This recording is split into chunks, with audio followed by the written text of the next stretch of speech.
Hola queridos amigos, llegamos al capítulo 12 del libro de Josué en nuestra meditación diaria de la palabra de Dios, y en este capítulo se resume toda la conquista bajo Moisés y bajo Josué con una lista de reyes y territorios derrotados. Es así como lo presenta el comentario de la Biblia de la Reforma sobre este capítulo 12. Y así es, cada uno de los versículos que vamos a leer en este capítulo nos va a mostrar la grandeza de ese Dios que llevó desde antes del cruce del río Jordán a un pueblo a conquistar ciudades, a conquistar naciones que estaban en una oposición clara y directa contra ese único y verdadero Dios. Recordemos que el pueblo de Canaán, la tierra prometida, era un pueblo que se había entregado a la idolatría de una manera inimaginable, una manera en la que la inmoralidad sexual era parte de sus rituales,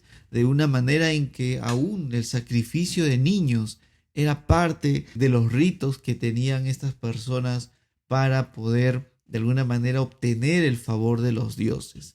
Dios, totalmente ofendido por toda esta rebeldía y esta corrupción de las personas que habían tenido en estas naciones, es donde su brazo de justicia se hace efectiva a través de este pequeño pueblo que Dios usó para engrandecer su propio nombre.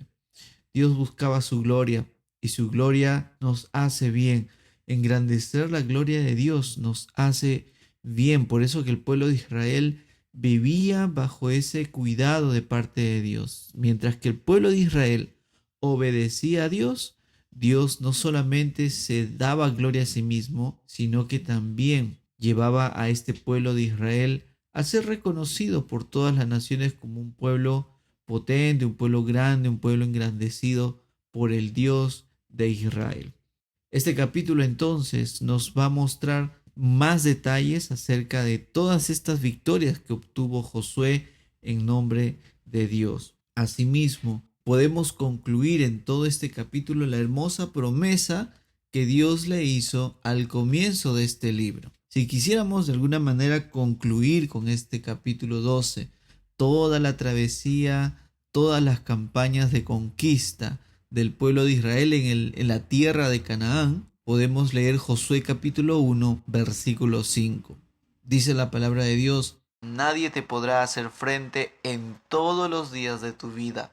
Así como estuve con Moisés, estaré contigo, no te dejaré ni te abandonaré. Si tú lees el capítulo 12, vas a ver que después de casi 7, 8 años, esta promesa sigue siendo sostenida por Dios en la vida de Josué.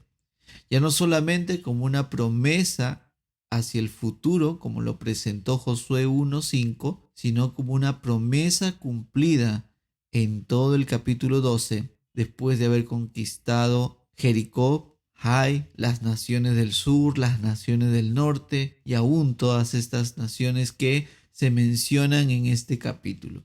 Yo te animo a que puedas de alguna manera darle tiempo a cada una de estas ciudades y ver su ubicación física. Si eres parte del ministerio de ADAC, te animo a que a tu líder le pidas el mapa que hemos compartido para que de alguna manera puedas tener referencia de lo que estamos hablando y una idea de cómo Israel se mueve en esa tierra prometida y va ganando conquista tras conquista, va ganando batalla tras batalla, conquistando a un pueblo que estaba totalmente lejos de Dios. Dios cumple lo que promete. Y la más grande promesa de Dios para ti y para mí es y fue el Señor Jesucristo como nuestro Salvador. Él lo prometió en Génesis, desde Génesis capítulo 3, que enviaría a un Salvador. Dice la palabra del Señor, Génesis capítulo 3, el versículo 15: y pondré enemistad entre ti y la mujer, y entre tu simiente y la simiente suya. Esta te herirá en la cabeza, y tú le herirás en el calcañar. Jesucristo sería la simiente de una mujer. Y lo podemos ver también en la misma escritura, en el libro de Gálatas, capítulo 4, versículo 4, cómo se cumple esta promesa. Dice Gálatas 4:4: pero cuando vino el cumplimiento del tiempo, Dios envió a su Hijo, nacido de mujer y nacido bajo la ley. Sería la simiente de una mujer y en Gálatas 4:4 vemos su cumplimiento. ¿Qué otra promesa o qué otra profecía hubo acerca de Jesucristo?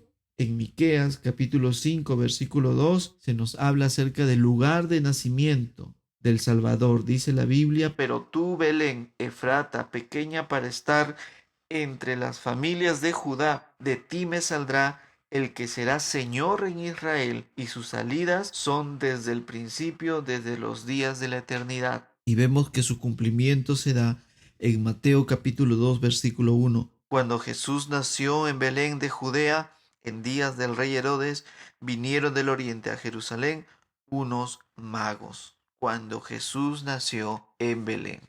Podemos ver más profecías, más promesas acerca de Jesucristo y su nacimiento. Por ejemplo, que nacería de una virgen en Isaías capítulo 7, versículo 14. La Biblia dice: por tanto, el Señor mismo os dará señal.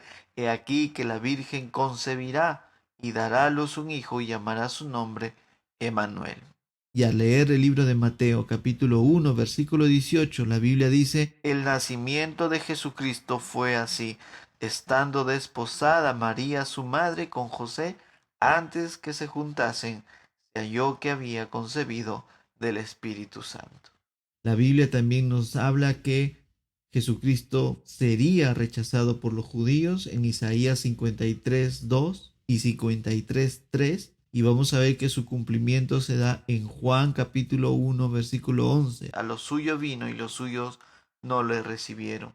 Vemos también promesas y profecías dadas sobre Jesucristo, que sería vendido por 30 piezas de plata en Zacarías 11:12 y su cumplimiento en Mateo 26:15. Podemos ver también en la Escritura que Jesucristo sufriría en sustitución por nosotros en Isaías 53 del 4 al 5, y veremos su cumplimiento en Mateo capítulo 8 del 16 al 17. Veremos que sería crucificado con pecadores en Isaías 53:12 y su cumplimiento en Mateo 27:38. Y así miraremos también que Jesucristo resucitaría en Salmos capítulo 16, versículo 10. Está la promesa: porque no dejarás mi alma en el Seol, ni permitirás que tu santo vea corrupción. Y su cumplimiento en Mateo capítulo 28, versículo 9. He aquí Jesús les salió al encuentro diciendo: salve, y ellas acercándose abrazaron sus pies y le adoraron. Y asimismo podemos ver que Dios había prometido la ascensión de su Mesías. En Salmos capítulo 68, versículo 18. Subiste a lo alto, cautivaste la cautividad, tomaste dones para los hombres y también para los rebeldes, para que habite entre ellos. Y su cumplimiento en Lucas 24, del 50 al 51, diciéndonos: y los sacó fuera hasta Betania, y alzando sus manos los bendijo, y aconteció que bendiciéndolos se separó de ellos y fue llevado arriba al cielo. Mis queridos chicos, la máxima promesa de Dios fue prometernos al Redentor. Por eso hoy tú y yo podemos vivir bajo ese cuidado soberano de nuestro Dios, porque Dios cumple sus promesas. Nos prometió un Salvador y fue Cristo, nuestro Señor y nuestro Salvador, a quien el día de hoy te llama a arrepentimiento y fe. Y si ya estás siendo cuidado y siendo protegido por ese único y verdadero Dios, te animo a que tu vida refleje esa vida confiada en ese poderoso Dios. Vive conforme a sus promesas. Vive en obediencia a Dios conforme a su palabra. Que así sea hoy y siempre. Señor, ayúdanos a vivir para ti, sabiendo que tu presencia en medio nuestro ha sido prometida y ha sido cumplida por medio de tu Espíritu Santo. Gracias, Señor, por tus promesas cumplidas. Gracias, Señor, porque en ti, Jesucristo, se cumplieron todas las profecías del Antiguo Testamento, porque fuiste la más grande promesa dada a los hombres. En el nombre de Jesús te adoramos y vivimos para ti. Amén.